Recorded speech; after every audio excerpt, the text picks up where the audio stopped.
Dean Ashton, former England striker, is with us.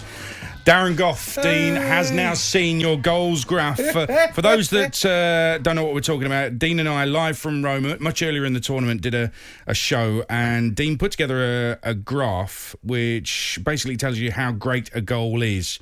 So on one side, it's visual, and the other side's technical difficulty, and then you place the goal where you think it is. Spot the ball, innit? There's various team goal, pressure from defence, magnitude of the match, visually pleasing, skill, difficulty. I thought it was brilliant. We worked out, didn't we, Dean, that Yarmolenko's goal early in the tournament for Ukraine was nice. And and that Schicks' goal from the halfway line for Czech against Scotland was, what was that, a stunner or outrageous? Stunner. And Di Canio way back for West Ham, that qualifies as outrageous. Absolutely, yeah. I mean, I'm sure Goffey was expecting a proper scientific graph rather than what looks like a 10-year-old, isn't it? Oh, come on. For those who want to see it, it's on Dean's at the Dean Ashton. If you scroll back through his tweets, I get what he's I absolutely 100% get it, and I've said that all along. I like it. I like what he's done, but it still comes down to individual opinion and what he thinks it takes to make the perfect goal on each one of those. Is that right, Dean? So is Schick's goal still the number one for you? In the tournament? Yeah. Absolutely. By quite a long way. I don't think one particularly comes close as yet in the tournament.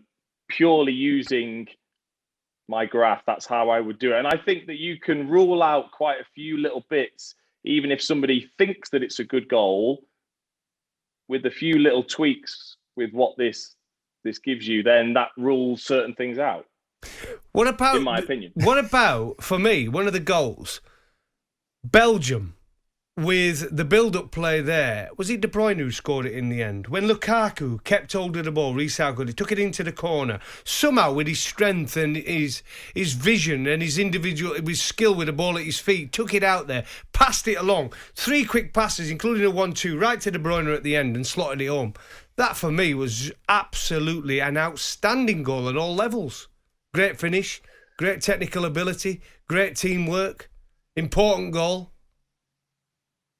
I know what you're saying, but in terms of could all of them people do that quite easily? Well, yeah, they can pass it nicely. They can move quickly. Lukaku can manipulate the ball and move. That's not necessarily that difficult. De Bruyne didn't have that much pressure on him. If you asked him to do that in training, he'd probably do it 8 out of 10 times. So in terms of a great goal for me, it's a nice goal, but it doesn't. So it's in the nice. It's in the nice bracket. It's not. Yeah, exactly. Because it's not technically difficult either, and it wasn't in terms of the skill difficulty wasn't that hard, and visually it was nice, but it didn't get me off my seat exactly. I love the nice goal thing. So it's same as Locatelli. Well, let's have a look at some other goals. So I'll fire some goals at you. I'll give you a list and tell me if any of them even get close to being stunners or anything like that. So Insigne against Belgium, he beats a man, curls it in. Pogba and Gavranovic in the 3-3 draw. Gavranovic the equaliser. Pogba's looked sensational. Andreas Christensen as well. Now, I was a bit underwhelmed with that goal, but everybody was wowing about it. He just put a boot through it. He strolled it. Yeah, he just smacked it, hasn't he? Exactly, Goffey. If you just put a boot through it, then that doesn't necessarily class as a fantastic goal. Visually, it looks good, so it goes up the chart slightly because visually it looks great, flashing through players and making the net really bulge away. In terms of Gavranovic, I think the ball in's fantastic from Xhaka. There's awareness because he's under pressure from, I think it's Kimpembe, that he just then jinks past, but then he just strikes it in the corner. He's not had to do anything that difficult. He's a striker. He practices that all of the time, and therefore that's not a difficult finish. So that would probably be a lovely goal, I would say, in terms of the awareness and the turn. Who else do you say? Pogba. Pogba does that in training all the time. That's not a difficult goal for him. I get that. Under no pressure, that's not that difficult for a top level player. And Insigne as well. I thought the bit of skill to get past Tielemans was brilliant. The little jink inside, that's what he's great at. But I actually watched him in the warm-up before the first game, and he was doing that goal time after time after time again. He must have done it about 5 times. So again, under no pressure whatsoever, because the defence backed away, he then just does what he does all the time, just curls it into the corner. Again, looks great. Visually, he's up there. Technically, not that difficult. What about Harry Kane's header the other night? And people might think I'm a bit weird here, but I said yesterday it's one of the best goals we've scored in a long time because of the interception, little layoff to Rice, then to Mount, who surges forward, disrupts everybody. There's an overload on the left. Was it a great contact? What do you mean? The header. Yeah. Was it great contact? I think so. If we're going on the graph and we're looking for the ultimate goal. But everything building up to it as well. Don't forget the little flick from Sterling. Terrific cross after a terrific run from Shaw.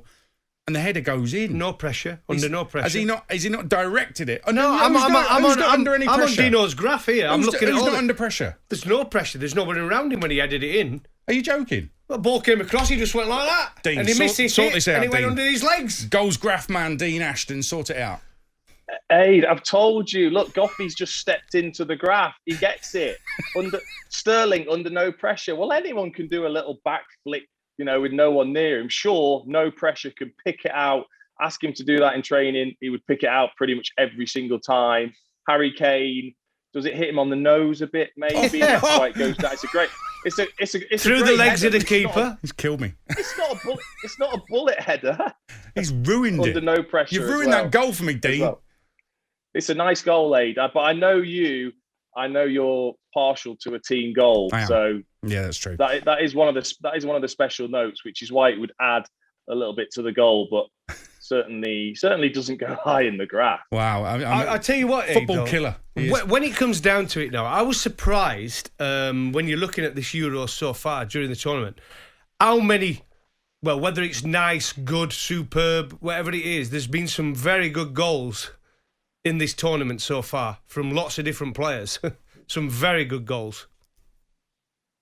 Yeah, I mean, I agree. I think there's been some really nice goals, really lovely goals. But if we just turn in terms of actually fantastic, incredible, up there with the greatest goals we've ever seen, there's not been that many. Schick is the one. That is so difficult to do for any player, and to produce it in the European Championships is special. That'll be shown time and time and time again. Whereas I don't think the others will. Okay, very, very quickly, I've just retweeted your graph, so expect a bombardment on Twitter, mate. I'm sure you can handle it. We became Italy became our second team when we were in Rome for the whole of the group stage, and we enjoyed watching them. We fell in love with Bocelli, and we fell in love with Rome and Carbonara and all that sort of stuff. But Italy, Spain tonight, are you still going with the Italians? Best team we've seen probably at this tournament? Other than England, yes. I think... I just think this is going to be very close. Spain have really impressed me, actually. I didn't think they would be a team to really discuss when we're talking about the last 4 or even the final, but they've still got the players in there that have got experience. They still keep the ball well. But I just think that bit of extra fire that the Italians have, I just think they are going to scrape through. And I would love nothing more to see an Italy-England final Sunday. That would be a dream to watch. As long as England win it. Dean, it's been a pleasure. Thank you very much for joining us for so long. Love it. Yeah, Dean. Cheers, fellas. There you go. That's the former England striker, Dean Ashton. Now you know all about goals and how to weigh up what is a great goal and what isn't. You can check it out on Twitter. I've just retweeted it at talkSPORT Drive, or you can check out his Twitter at the Dean Ashton. And we will build up to the first of the semi-finals live on talkSPORT tonight. Italy against Spain next.